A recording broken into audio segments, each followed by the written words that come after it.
ಎಲ್ಲರಿಗೂ ನಮಸ್ತೆ. ಇಂದು ನಾನು ಶ್ರೀ ಸಾಯಿ ಸಚ್ಚರಿತೆಯ 11ನೇ ಅಧ್ಯಾಯವನ್ನು ಓದುತ್ತಿದ್ದೇನೆ. ಸಗುಣ ಬ್ರಹ್ಮ ಸಾಯಿಬಾಬಾ. ಡಾಕ್ಟರ ಪಂಡಿತ ಅವರ ಪೂಜಾ ವಿಧಾನ. ಹಾಜಿ ಸಿದ್ದಿಕ ಪಳಕೆ. ಪಂಚಭೂತಗಳ ಮೇಲೆ ಹತೋಟಿ. ಸಗುಣ ಬ್ರಹ್ಮ ಸಾಯಿಬಾಬಾ. ಬ್ರಹ್ಮನಿಗೆ 2 ರೂಪಗಳಿವೆ, ನಿರ್ಗುಣ ಮತ್ತು ಸಗುಣ. ನಿರ್ಗುಣಿಗೆ ರೂಪವಿಲ್ಲ, ಸಗುಣನಿಗೆ ರೂಪ ಇದೆ. ಕೆಲವರು ಮೊದಲನೆಯವನನ್ನು, ಕೆಲವರು ಎರಡನೆಯವನನ್ನು ಪೂಜಿಸುತ್ತಾರೆ. ಗೀತೆಯಲ್ಲಿ ಹೇಳಿರುವಂತೆ ಅಧ್ಯಾಯ 12. ಸಗುಣ ಬ್ರಹ್ಮನ ಪೂಜೆಯೇ ಸುಲಭವಾದುದು ಮತ್ತು ಯೋಗ್ಯವಾದುದು. ಮನುಷ್ಯನಿಗೆ ಒಂದು ರೂಪವಿರುವುದರಿಂದ ಅವನು ದೇವರ ಸಗುಣ ರೂಪವನ್ನೇ ಪೂಜಿಸಲು ಇಚ್ಛೆಪಡುತ್ತಾನೆ. ನಮ್ಮ ಪ್ರೀತಿ ಮತ್ತು ಭಕ್ತಿಗಳು ಕೆಲವು ಕಾಲವಾದರೂ ಸಗುಣ ಬ್ರಹ್ಮನನ್ನು ಪೂಜಿಸದಿದ್ದರೆ ಅವು ಅಭಿವೃದ್ಧಿಯಾಗಲಾರವು. ಹೀಗೆ ಸಗುಣ ಬ್ರಹ್ಮನ ಪೂಜೆ ಮಾಡುತ್ತಾ ಹೋದರೆ ಅವು ಅಭಿವೃದ್ಧಿ ಹೊಂದಿ ಸ್ವಾಭಾವಿಕವಾಗಿ ನಿರ್ಗುಣ ಬ್ರಹ್ಮನನ್ನು ಆರಾಧಿಸುವ ಶಕ್ತಿ ಉಂಟಾಗುತ್ತದೆ. ಆದ್ದರಿಂದ ನಾವು ಮೊದಲು ಸಗುಣ ಬ್ರಹ್ಮನನ್ನೇ ಆರಾಧಿಸೋಣ. ವಿಗ್ರಹ, ವೇದಿಕೆ, ಅಗ್ನಿ, ಬೆಳಕು, ಸೂರ್ಯ, ಉದಕ, ಬ್ರಾಹ್ಮಣ ಇವು ಎಳ್ಳು ಆರಾಧನೆಯ ಮೂಲ ವಸ್ತುಗಳು. ಆದರೆ ಸದ್ಗುರುವಿನ ಆರಾಧನೆ ಇವೆಲ್ಲಕ್ಕಿಂತ ಉತ್ತಮವಾದುದು. ಕಾರಣ ನಾವು ಈಗ ಮಹಾ ತೇಜಸ್ವಿಯಾದ ಸದ್ಗುಣ ಸಂಪನ್ನರಾದ ಸಾಯಿಬಾಬಾ ಅವರನ್ನು ಸ್ಮರಿಸೋಣ. ಸಾಯಿಬಾಬಾ ಅವರನ್ನು ಕೆಲವು ದೈವ ಭಕ್ತರೆಂದು ಮತ್ತು ಕೆಲವರು ಮಹಾ ಭಾಗವತರೆಂದು ಹೇಳಿರುತ್ತಾರೆ. ಆದರೆ ನಮಗೆ ಸಾಯಿಬಾಬಾ ದೇವರ ಅವತಾರ. ಅವರ ದಯೆ, ತಾಳ್ಮೆ ಮತ್ತು ವಿನಯ ಸಂಪನ್ನತೆಗೆ ಯಾರೂ ಸರಿಯಾಗಲಾರರು. ಗಂಗಾ ನದಿಯು ಸಮುದ್ರವನ್ನು ಸೇರುವ ಮೊದಲು ದಾರಿಯಲ್ಲಿ ಜನರ ಮತ್ತು ಪ್ರಾಣಿಗಳ ದಾಹವನ್ನೆಲ್ಲ ನೀಗಿಸುತ್ತಾ ಗಿಡ, ಮರ ಮತ್ತು ಪೈರುಗಳಿಗೆ ಜೀವಕಲೆಯನ್ನು ತುಂಬುತ್ತಾ ಸಾಗುವಂತೆ ಸಾಯಿಬಾಬಾ ಅವರಂಥ ಸಂತರು ತಮ್ಮ ಜೀವಿತದಲ್ಲಿ ಅನೇಕರಿಗೆ ಶಾಂತಿ ಸೌಲಭ್ಯಗಳನ್ನು ದೊರಕಿಸಿಕೊಡುತ್ತಾರೆ. ಆದುದರಿಂದಲೇ ಭಗವಾನ್ ಶ್ರೀಕೃಷ್ಣನು ಸಂತರೇ ನನ್ನ ಆತ್ಮ, ನನ್ನ ಜೀವಿತ ಮೂರ್ತಿಗಳು ಎಂದು ಸಾರಿದ್ದಾನೆ. ಇಂಥ ಒಂದು ವರ್ಣನಾತೀತ ಶಕ್ತಿ ಮತ್ತು ಜ್ಞಾನ ಶಿರಡಿಯಲ್ಲಿ ಶ್ರೀ ಸಾಯಿಬಾಬಾರವರ ಅವತಾರದಲ್ಲಿ ವ್ಯಕ್ತವಾಗಿದೆ. ಶ್ರುತಿಯು ತೈತ್ರೇಯ ಉಪನಿಷತ್ ಬ್ರಹ್ಮನನ್ನು ಪರಮ ಸುಖಿ ಎಂದು ವಿವರಿಸಿದೆ. ಆದರೆ ಕೆಲವು ಭಕ್ತರು ಶಿರಡಿಯ ಬಾಬಾರವರಲ್ಲಿ ಇವೆಲ್ಲವನ್ನು ಕಂಡಿದ್ದರು. ನಮ್ಮೆಲ್ಲರಿಗೂ ಆಧಾರವಾದ ಸಾಯಿಬಾಬಾರವರಿಗೆ ಯಾರ ಆಧಾರವೂ ಬೇಕಾಗಿರಲಿಲ್ಲ.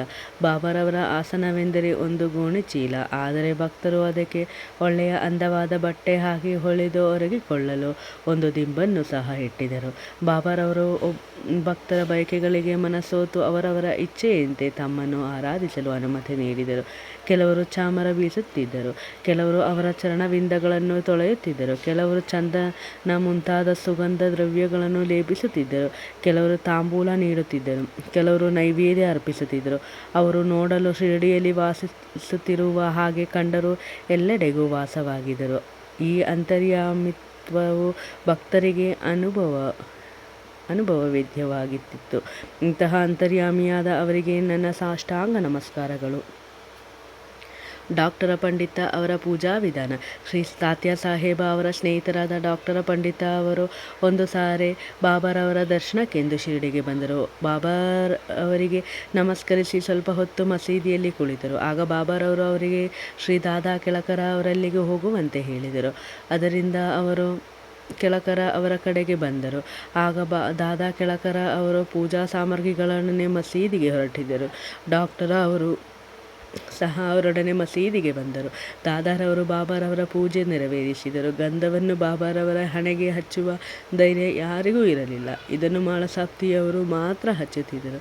ಆದರೆ ಡಾಕ್ಟರ ಪಂಡಿತ ಅವರು ದಾದಾ ಭಟ್ಟ ಅವರ ತಟ್ಟೆಯಲ್ಲಿದ್ದ ಗಂಧವನ್ನು ತೆಗೆದುಕೊಂಡು ಬಾಬಾರವರ ಹಣೆಯ ಮೇಲೆ ತ್ರಿಪುಂಡ್ರವನ್ನೆಳೆದರು. ಬಾಬಾರವರು ಸುಮ್ಮನಿದ್ದುದನ್ನು ಕಂಡು ಎಲ್ಲರೂ ಆಶ್ಚರ್ಯಗೊಂಡರು. ಆ ದಿನ ಸಾಯಂಕಾಲ ಕೆಳಕರ ಅವರು ಸಾಯಿಬಾಬಾರವರನ್ನು ಕುರಿತು, ಈ ಹಿಂದೆ ಗಂಧವನ್ನು ನಿಮ್ಮ ಹಣೆಗೆ ಹಚ್ಚಲು ಸಮ್ಮತಿಸಿರಲಿಲ್ಲ. ಡಾಕ್ಟರರು ಈ ದಿನ ಹಚ್ಚಿದಾಗ ಸುಮ್ಮನಿದ್ದೀರಿ, ಹೀಗೇಕೆ ಎಂದು ಕೇಳಿದರು. ಆಗ ಬಾಬಾ ಅವರು ಡಾಕ್ಟರನನ್ನು ತಮ್ಮ ಕುಲಗುರುವೆಂದೇ ಭಾವಿಸಿ ಗಂಧವನ್ನು ಹಚ್ಚಿದರು. ನಾನು ಹೇಗೆ ಬೇಡವೆನ್ನಲಿ ಎಂದರು. ನಂತರ ಡಾಕ್ಟರ ಅವರನ್ನು ವಿಚಾರಿಸಲಾಗಿ ಬಾಬಾರವರನ್ನು ನನ್ನ ಕುಲಗುರುವೆಂದು ಭಾವಿಸಿ ಗಂಧವನ್ನಿಟ್ಟೆ ಎಂಬ ಉತ್ತರ ಬಂದಿತ್ತು. ಭಕ್ತರು ತಮ್ಮ ಇಚ್ಛಾನುಸಾರ ತಮ್ಮನ್ನು ಪೂಜಿಸಲು ಬಾಬಾ ಅನುಮತಿ ನೀಡಿದರು ಸಹ ಕೆಲವು ವೇಳೆ ವಿಚಿತ್ರವಾಗಿ ವರ್ತಿಸುತ್ತಿದ್ದರು. ಕೆಲವು ಸಾರಿ ಪೂಜೆಯ ಸಾಮಗ್ರಿಗಳನ್ನು ಬಿಟ್ಟೊಟ್ಟಿ ಬಹಳ ಕೋಪಿಷ್ಠರಾಗುತ್ತಿದ್ದರು. ಕೆಲವು ಸಾರಿ ಭಕ್ತರನ್ನು ಬೈಯುತ್ತಿದ್ದರು. ಅನೇಕ ಸಾರಿ ಮೆಣಕ್ಕಿಂತಲೂ ಮೃದುವಾದ ರೀತಿಯಲ್ಲಿ ಭಕ್ತರನ್ನು ಕಾಣುತ್ತಿದ್ದರು. ಅಂತರಂಗದಲ್ಲಿ ಶಾಂತರಾಗಿರುತ್ತಿದ್ದರು. ಕೆಲವು ವೇಳೆ ಭಕ್ತರನ್ನು ಸಮೀಪಕ್ಕೆ ಕರೆದು, ನಾನು ನಿಮ್ಮ ಮೇಲೆ ಕೋಪಗೊಂಡಿದ್ದೇನೆಯೇ ಎಂದು ಕೇಳುತ್ತಿದ್ದರು. ತಾಯಿಯು ಮಕ್ಕಳನ್ನು ತ್ಯಜಿಸುವುದಾದರೆ, ಸಾಗರವು ನದಿಯನ್ನು ತಿರಸ್ಕರಿಸುವುದಾದರೆ, ನಾನು ಭಕ್ತರ ಯೋಗಕ್ಷೇಮವನ್ನು ಮರೆಯುವೆನು. ನಾನು ಭಕ್ತರ ಸೇವಕ. ಯಾವಾಗ ಅವರು ನನ್ನ ಸಹಾಯ ಅಪೇಕ್ಷಿಸುತ್ತಾರೆಯೋ ಆಗ ಅವರನ್ನು ನಿಜವಾಗಿಯೂ ಕಾಪಾಡುತ್ತೇನೆ ಎಂದು ಸಾಯಿಬಾಬಾ ಹೇಳಿರುತ್ತಾರೆ. ಹಾಜಿ ಸಿದ್ದಿಕ ಬಳಕೆ.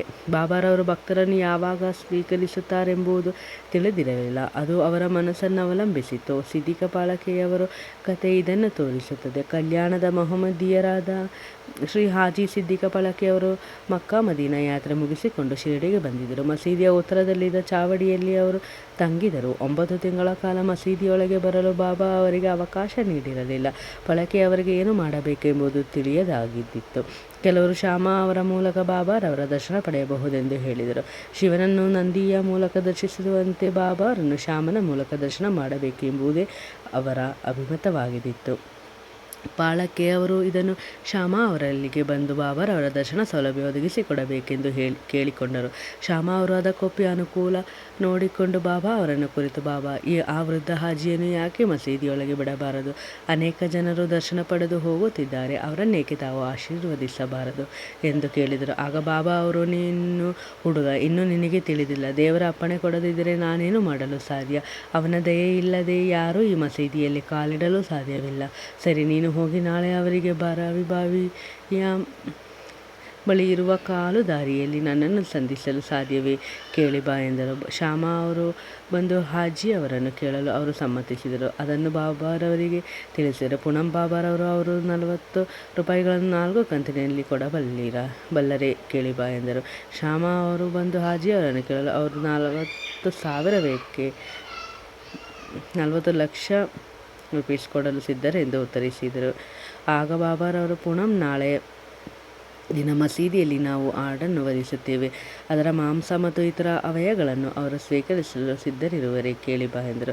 ಶ್ಯಾಮಾ ಅವರು ಬಂದು ಹಾಜಿಯವರನ್ನು ಕೇಳಿದರು. ನಂತರ ಹಾಜಿಯವರು, ಬಾಬಾರವರ ಪ್ರಸಾದವು ಏನೇ ಆಗಿರಲಿ ಅದನ್ನು ಸ್ವೀಕರಿಸಿ ಸಿದ್ಧರೆಂದು ಹೇಳಿ ಉತ್ತರವನ್ನು ಬಾಬಾರವರಿಗೆ ತಿಳಿಸಿದರು. ಆಗ ಬಾಬಾರವರು ಸಿಟ್ಟಿಗೆ ಬಂದು ತಮ್ಮ ಪಾತ್ರೆಯನ್ನು ಎಸೆದು, ಹಾಜಿ ಎಲ್ಲಿಗೆ ಹೋಗಿ? ನೀನು ಏತಕ್ಕೆ ಹಾಜಿ ಎಂದು ಹೇಳಿಕೊಳ್ಳುವೆ? ಕುರಾಣ ಓದಿರುವುದು ಇಷ್ಟೇನಾ? ಮಕ್ಕ ಮದೀನಾ ಯಾತ್ರೆ ಮಾಡಿಕೊಂಡಿರುವೆನೆಂದು ಜಂಬ ಕೊಚ್ಚಿಕೊಳ್ಳುವೆ? ನಾನು ಯಾರೋ ನಿನಗೆ ಗೊತ್ತಿಲ್ಲವೇ ಎಂದು ಹಾಜಿಯವರನ್ನು ಕೇಳಿದರು. ಹಾಜಿಯವರು ಸ್ತಂಭೀಭೂತರಾದರು. ನಂತರ ಅವರು ಮಸೀದಿಗೆ ಹಿಂದಿರುಗಿ ಕೆಲವು ಮಾವಿನ ಹಣ್ಣುಗಳನ್ನು ತರಿಸಿ ಹಾಜಿ ಅವರಿಗೆ ಕೊಟ್ಟರು ಮತ್ತು ತಮ್ಮ ಕೀಸೆಯಿಂದ 55 ರೂಪಾಯಿಗಳನ್ನು ತೆಗೆದು ಹಾಜಿಯವರ ಕೈಗಿತ್ತರು. ಅಂದಿನಿಂದ ಹಾಜಿಯವರು ಬಾಬಾ ಪ್ರೀತಿಸತೊಡಗಿದರು. ಹಾಜಿಯವರು ಸಹ ತಮಗೆ ಇಷ್ಟ ಬಂದಾಗ ಮಸೀದಿಗೆ ಬಂದು ಹೋಗುತ್ತಿದ್ದರು. ಅವರು ಸಹ ಸಾಯಿಬಾಬಾ ದರ್ಬಾರದ ಭಕ್ತರಾದರು. ಪಂಚಭೂತಗಳ ಮೇಲೆ ಹತೋಟಿ. ಬಾಬಾರವರು ಪಂಚಭೂತಗಳ ಮೇಲೆ ಹೇಗೆ ನಿಯಂತ್ರಣ ಇಟ್ಟಿದ್ದಾರೆ ಎಂಬುದನ್ನು ವಿವರಿಸಿ ಈ ಅಧ್ಯಾಯವನ್ನು ಮುಗಿಸೋಣ. ಒಂದು ದಿನ ಸಂಜೆ ಶಿರಡಿಯಲ್ಲಿ ಬಿರುಗಾಳಿ ಎದ್ದಿತ್ತು. ಗಾಳಿ ಬಲವಾಗಿ ಬೀಸುತ್ತಿತ್ತು. ಗುಡುಗು ಮುಳುಗುತ್ತಿತ್ತು. ಮಿಂಚು ಹೊಳೆಯುತ್ತಿತ್ತು. ಮಳೆ ಧಾರಾಕಾರವಾಗಿ ಸುರಿಯತೊಡಗಿತು. ಕೇವಲ ಸ್ವಲ್ಪ ಕಾಲದಲ್ಲಿ ಎಲ್ಲೆಲ್ಲೂ ನೀರಿನ ಪ್ರವಾಹ ಆರಂಭವಾಯಿತು. ಹಕ್ಕಿಗಳು, ಪ್ರಾಣಿಗಳು ಮತ್ತು ಮನುಷ್ಯರಲ್ಲದೆ ಸಮಸ್ತ ಜೀವರಾಶಿಗಳೆಲ್ಲ ಆಶ್ರಯಕ್ಕಾಗಿ ಮಸೀದಿಯಲ್ಲಿ ನೆರೆದವು. ಶಿರಡಿಯಲ್ಲಿ ಅನೇಕ ದೇವತೆಗಳಿದ್ದರು, ಯಾರೂ ಸಹಾಯಕ್ಕೆ ಬರಲಿಲ್ಲ. ಆಗ ಜನರೆಲ್ಲರೂ ಬಾಬಾರವರನ್ನು ಮೊರೆ ಹೊಕ್ಕು ಬಿರುಗಾಳಿಯನ್ನು ಅಡಗಿಸುವಂತೆ ಬೇಡಿದರು. ಆಗ, ಏ ಬಿರುಗಾಳಿಯೇ, ನಿನ್ನ ಕೋಪವನ್ನು ತ್ಯಜಿಸು, ಶಾಂತನಾಗು ಎಂದರು. ಕೆಲವೇ ನಿಮಿಷಗಳಲ್ಲಿ ಮಳೆಯು ಕಮ್ಮಿಯಾಯಿತು. ಗಗನದಲ್ಲಿ ಚಂದ್ರನು ಮೂಡಿದನು. ಜನರು ಸಮಾಧಾನ ಚಿತ್ತದಿಂದ ತಮ್ಮ ಮನೆಗಳಿಗೆ ಹೋದರು. ಇನ್ನೊಂದು ಸಂದರ್ಭ 2. ಬಾಬಾರವರು ಮಸೀದಿಯಲ್ಲಿ ಉರಿಯುತ್ತಿದ್ದ ಧ್ವನಿಯಲ್ಲಿ ಅಗ್ನಿಯು ಒಮ್ಮೆ ಪ್ರಚಂಡವಾಗಿ ಉರಿಯತೊಡಗಿ ಮೇಲ್ಛಾವಣಿಯನ್ನು ಮುಟ್ಟುವಂತಾಯಿತು. ಮಸೀದಿಯಲ್ಲಿ ಕುಳಿತವರೆಲ್ಲರೂ ಏನು ಮಾಡಲು ತೋಚದೆ ಸುಮ್ಮನಿದ್ದರು. ಬಾಬಾ ಅವರಿಗೆ ಅಗ್ನಿಗೆ ನೀರು ಎರಚುವಂತೆ ಹೇಳಲು ಅಥವಾ ಉರಿಯನ್ನು ತಡೆಗಟ್ಟಲು ಏನನ್ನಾದರೂ ಮಾಡಿ ಎಂದು ಸೂಚಿಸಲು ಯಾರಿಗೂ ಧೈರ್ಯವಿರಲಿಲ್ಲ. ಬಾಬಾರವರು ಇದನ್ನು ಮನಗಂಡು ತಮ್ಮ ಸಟಾಕ ಕೈಗೆ ತೆಗೆದುಕೊಂಡು ಪಕ್ಕದಲ್ಲಿದ್ದ ಕಂಬಕ್ಕೆ ಹೊಡೆಯುತ್ತಾ, ಇಳಿಮುಖನಾಗು, ಶಾಂತನಾಗು ಎಂದರು. ತಟಾಕದ ಪ್ರತಿಯೊಂದು ಹೊಡೆತಕ್ಕೂ ಉರಿ ಹತ್ತಿತ್ತು. ಸ್ವಲ್ಪ ಹೊತ್ತಿನ ನಂತರ ಉರಿಯು ನಾಂದಿ ಹೋಯಿತು. ಶ್ರೀ ಸಾಯಿಬಾಬಾ ದೇವರ ಅವತಾರ ರೂಪರು. ಯಾರು ಅವರನ್ನು ಮೊರೆಹೊಕ್ಕು ನಮಸ್ಕರಿಸುತ್ತಿದ್ದರೋ ಅವರನ್ನು ಬಾಬಾ ಸದಾ ಆಶೀರ್ವದಿಸುತ್ತಿದ್ದರು. ಯಾರು ಈ ಕಥೆಯನ್ನು ಪ್ರತಿದಿನವೂ ಪಠಿಸುತ್ತಾರೆಯೋ ಅಥವಾ ಶ್ರವಣ ಮಾಡುತ್ತಾರೆಯೋ ಅಂಥವರ ಕಷ್ಟಗಳೆಲ್ಲವೂ ನಿವಾರಣೆಯಾಗುವವು. ಅವರ ಅಭಿಷ್ಟಗಳೆಲ್ಲವೂ ಸಿದ್ಧಿಸಿ ಅವರು ಪರಮಾತ್ಮನನ್ನು ಹೊಂದುವರು. ಶ್ರೀ ಸಾಯಿ ಪ್ರಣಾಮ. ಎಲ್ಲರಿಗೂ ವಂದನೆಗಳು.